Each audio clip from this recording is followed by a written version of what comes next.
There was never a better time to be a fan in the UFC than the meteoric rise of Conor McGregor from Dublin, Ireland.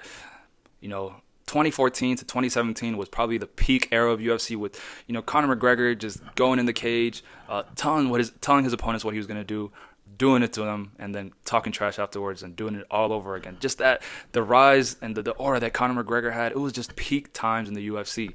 And ever since then, we've been searching for that. We've been searching for that. And guys, I'm here to tell you, Josh Hokit is that guy. Hokit just, he went to war just now with Blades, fight of the year contender, beat him up on damage, walked out with the win, and then immediately after got the call to be on the White House card. Like, are you guys hearing this? Like, this guy has arrived and he has every ingredient to be the next Conor McGregor. Now, hear me out. Hear me out. I know you guys are, no, you guys say this every time. You guys said O'Malley was going to be the next Conor. You guys said Ian Gary, all these guys. But these guys don't have what Josh Hokit has. First of all, mic skills. This guy never breaks character, and he owns his character 100%. I know you guys might say he's cringy, he's corny. Oh, like, what is this? It's corny. Blah blah blah blah blah blah blah. But guys, Conor made people feel something before even the fight started, and whether you hate Hokit, whether you think, his shtick is corny, or if you're someone like me who finds it hilarious and thinks it's entertaining and actually bringing some type of hype to a fight, love him or hate him, you're gonna watch. That's the point. That's the whole point of all this, There's no middle ground, and with Hokit, he's very unpredictable. That's, he's flicking off fighters mid-fight, he's spanking the fighters in the octagon, he's dancing with the ring girls at the weigh-ins, he has all these multiple personas. Like, who would have guessed he would have showed up in a Mexican persona, as a Chulo persona, with his accent, on the way to the press conference? Who would have thought that was...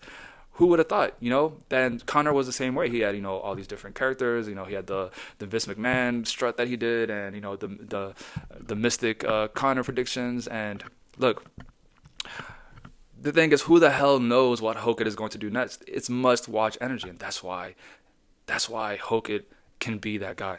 Now, there's one thing. We've seen interesting characters with mic skills and stuff, but the difference is Hokit can actually fight, and that's what we loved about Conor, is that Hokit, when he gets in that octagon, it's clobbering time. Now, he had that back and forth war with Curtis Blades, was the fight of the year contender. Probably, it was my favorite fight of the year.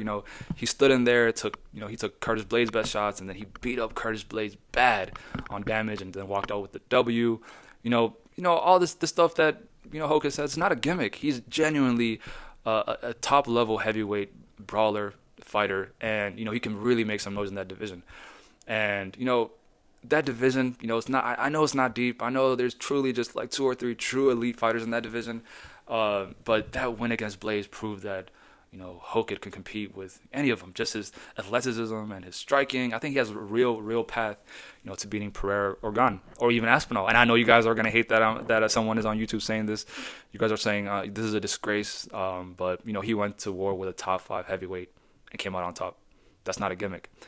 And I'll leave you with this. UFC is missing a genuine American star for years, and I think Hokit can be that representation at the highest level. You have the Michael Chandlers and I think that you can turn Hokit into a star, and I think we're at the White House. It's the perfect stage, the perfect timing. 100,000 people watching at the National Mall. I think UFC's been waiting for that American star. And I think Hokit showed up exactly at the right moment. And I know I'm just excited. Look, I'm not saying that he is Conor McGregor. Conor proved that he could beat elite competition across, two-weight divisions. He's a two-weight division champion in the UFC, But I'm saying that he has every single ingredient to be the next Conor McGregor. On the mic, his fighting ability, it's just the right time. It's just like, it feels like it's a perfect storm. But, I still need him to beat. He got to get Derek Lewis out the way, which I think he would do easily, and then he got to beat the Pereiras and Gans, the Aspinalls of the world, to really cement himself and prove that he could be the big star, the big American star, primarily, that UFC needs him now. Look, I'm not crowning him just yet, but I'm just saying it's fun to watch. It's fun to watch his rise, and I think that if you're not appreciating it, I think you're really missing out. So, yeah, what do you guys think? You guys think I'm a casual? You guys are probably saying this guy should delete his channel, all this, all that. But what do you guys think? And how do you think he'll perform at the White House? And what do you think his ceiling is? Until next time, I'm out.